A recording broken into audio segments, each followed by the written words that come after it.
Welcome to the Daily English News program on Azerbaycan Television with the major developments of the day. I'm Qocaman. On February 4th, President İlham received in a video format Vüqar Süleymanov due to his appointment as chairman of the board of the Agency for Mine Action of the Republic of Azerbaijan.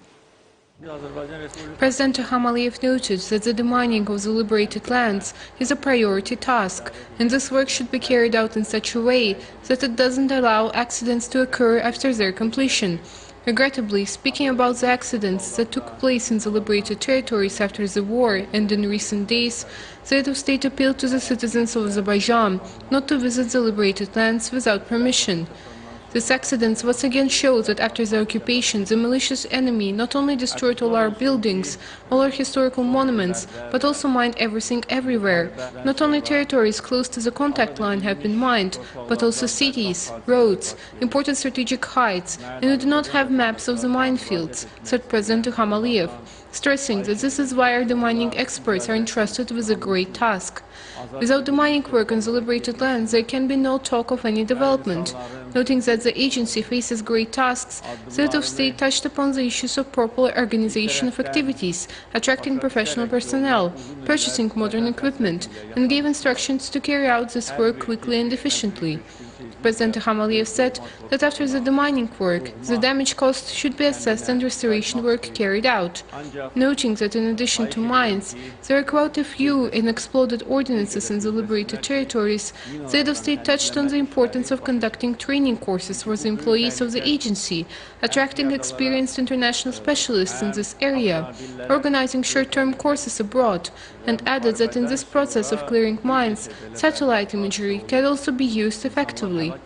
President İlham noted the possibility of creating private companies in the field of mine clearance and their involvement in this work, emphasizing that the enemy destroyed everything on the lands, and it had occurred for many years, and even burned down the houses in which they lived until the last day.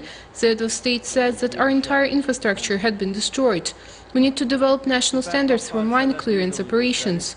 That is, this should be Azerbaijani standards, and of course, international practice should be taken into account, President İlham said, and touched upon the importance of close cooperation between the agency and the Ministry of Defense. Vüqar Süleymanov, chairman of the board of the Agency for Mine Action, expressed gratitude to the head of state for the high confidence shown, assured that he would mobilize all the capabilities to justify this trust and achieve the goals set.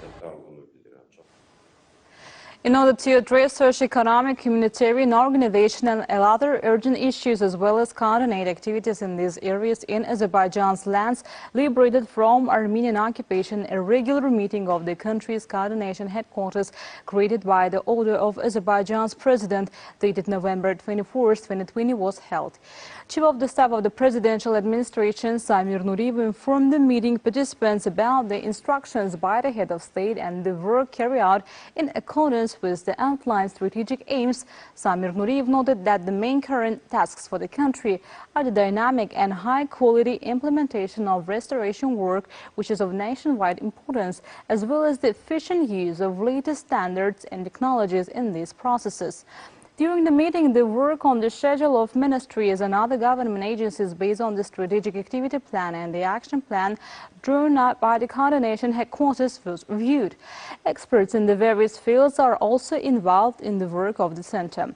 At the meeting, the Intergovernmental Center operating at the headquarters, working groups on the return to the liberated territories, environmental protection and power supply, social security for martyr families and participants in the Second Karabakh War, urban planning, the transport and infrastructure areas were held. The new Şuşa-Füzuli 4- and 6-lane highway will pass through large settlements and renowned Tophane woods. Due to the bridge and tunnels, the length of the route will amount to 84.6 kilometers. The design also includes construction of an additional 2 kilometers second-grade technical route to the famous İsa Spring of Şuşa. This 2-lane İsa Spring route will start at about 82nd kilometers of the new Füzuli-Şuşa highway. The project also envisages the construction of a river junction open an access road to the airport at the 27th kilometer in order to connect the road near Füzuli Airport with the airport.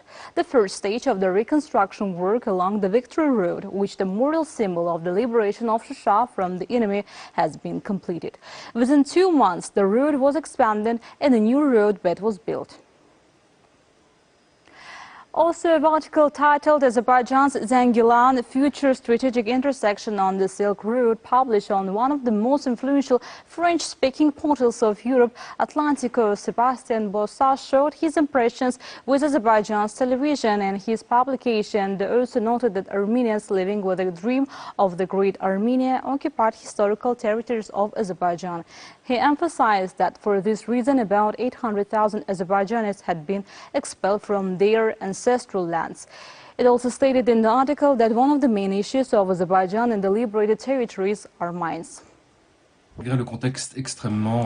For us, it was crucial to visit the region, see the situation with our own eyes 3 months after the signing of the November 10th statement by both parties. With that goal, we went on a trip with a group of journalists. We witnessed great destructions committed by the occupants, but Azerbaijan has already begun large-scale restoration works. All measures have been taken to prevent Armenia's attempts to take revenge like Nazi Germany in 1930s. At the same time, we were told the communications lines will be built to connect Nakhchivan with the mainland Azerbaijan. I think this will positively affect the development of the entire region, formation of sustainable trade and cultural ties between East and West. The articles pay a lot of attention to interviews of IDPs who are getting prepared to return to their ancestral homes. It's very important to hear about the events from them. The first meeting of the Supervisory Board of the State Oil Company of Azerbaijan, created on the basis of the decree of President of Azerbaijan on measures to improve the management of the State Oil Company of Azerbaijan Republic, was held. At the video meeting chaired by the Minister of Economy, Chairman of the Supervisory Board, Mikhail Japarov, it was noted that SOCAR is entering a new stage of development. The Supervisory Board will work to improve the efficiency of SOCAR's activity within the advanced experience and modern management requirements, improve management in line with modern corporate governance standards. The Supervisory Board will act in cooperation with SOCAR's board. During the meeting, the sides discussed the measures to be taken to ensure the fulfillment of tasks arising from the relevant decree of the President of Azerbaijan, as well as the principles of the corporate governance system of SOCAR, the activity of the Supervisory Board, the role of the Azerbaijan Investment Holding in the management of the company, and other issues. 152 infections with the novel coronavirus were registered in Azerbaijan. 263 people recovered after treatment and were released home. 3 people have died after testing positive for COVID-19. The overall confirmed cases in Azerbaijan have reached 230,769, with 224,431 recoveries and 3,148 deaths. The number of active infections is 3,190. To detect infection cases, overall 2,433,585 tests have been conducted in Azerbaijan, the task force under the Cabinet of Ministers reported. That was all for today. Thank you for being with us. Goodbye.